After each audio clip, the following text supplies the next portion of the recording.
karena kalau di depan gurunya itu 1+1 sama dengan 2, tapi kalau sama kita tuh 1+1 sama dengan 1 gitu ya Mbak. Ini yang bikin gitu kan. Selamat siang Gusti Kanjeng Ratu Bendoro.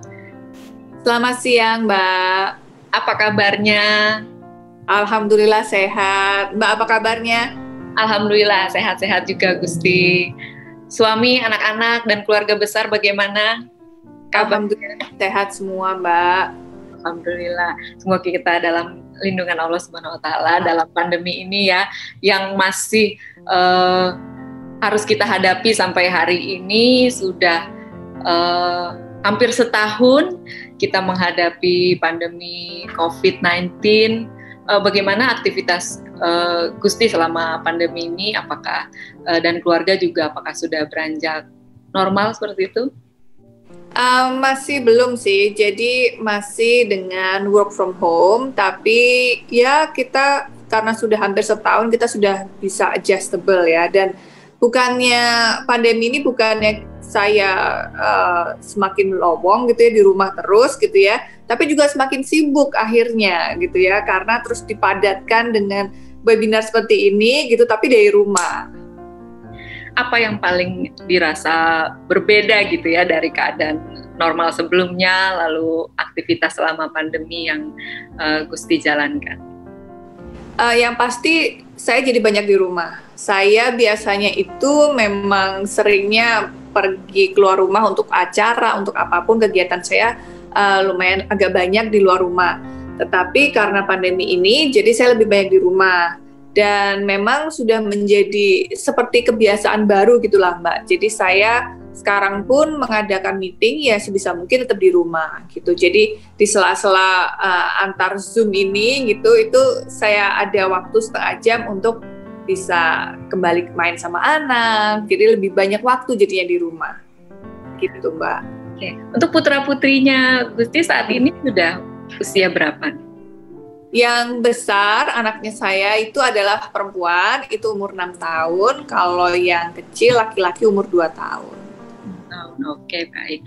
Nah, selama pandemi ini pasti sebagai orang tua menghadapi juga tantangan baru ya dalam mendampingi tumbuh kembang anak-anak gitu, karena Mbak, dengan berbagai keterbatasan yang harus kita jalankan gitu. Nah, bagaimana Gusti dan suami cara mengatasi tantangan-tantangan itu? Yang pasti school from home. Jadi anak saya yang besar ini sudah mulai masuk kelas 1 Mbak. Jadi memang tantangannya adalah tadinya dia punya teman-teman TK dan sekarang temennya berubah tapi belum pernah ketemu.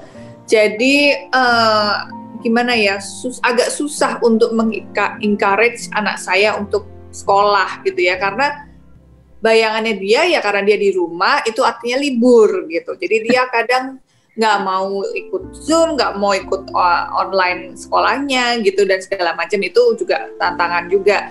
Dan kadang-kadang pada saat waktunya sekolahnya itu menggunakan online gitu ya, saya pas ada kegiatan juga. Nah itu juga yang harus ini kan, akhirnya kita punya ruangan sendiri-sendiri akhirnya sekarang untuk ada Zoom sendiri, di online juga. Jadi ya seperti itu tantangannya.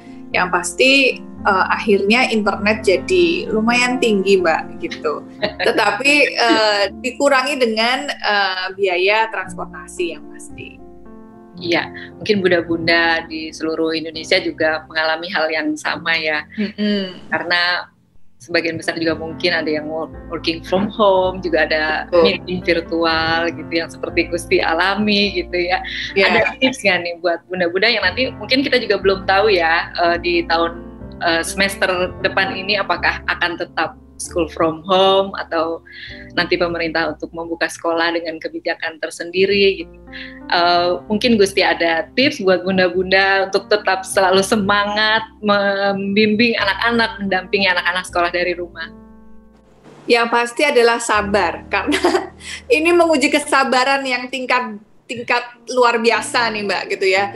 Jadi kadang-kadang kalau saya lagi udah mulai nggak sabar gitu ya. Karena kalau di depan gurunya itu 1 tambah 1 sama dengan 2, tapi kalau sama kita tuh 1 tambah 1 sama dengan 1 gitu ya Mbak. Ini yang bikin gitu kan. Akhirnya ya udah, oke, saya kasih waktu kamu 5 menit gitu ya untuk take a break gitu kan. Main apa tapi nggak boleh keluar ruangan, jadi cuma di sini aja. Terus saya pergi ke dapur gitu ya, bikin teh, saya minum teh hangat dulu Mbak 5 menit. Gitu ya, tarik nafas. Nanti ya mari kita 5 menit kemudian kita masuk lagi, kita coba lagi. Coba dengan hal yang baru dulu gitu, jangan dengan yang tadi terakhir gitu, kita coba baru dulu. Jadi memang menguji kesabaran kita gitu ya, kita jadi manusia yang lebih sabar gitu.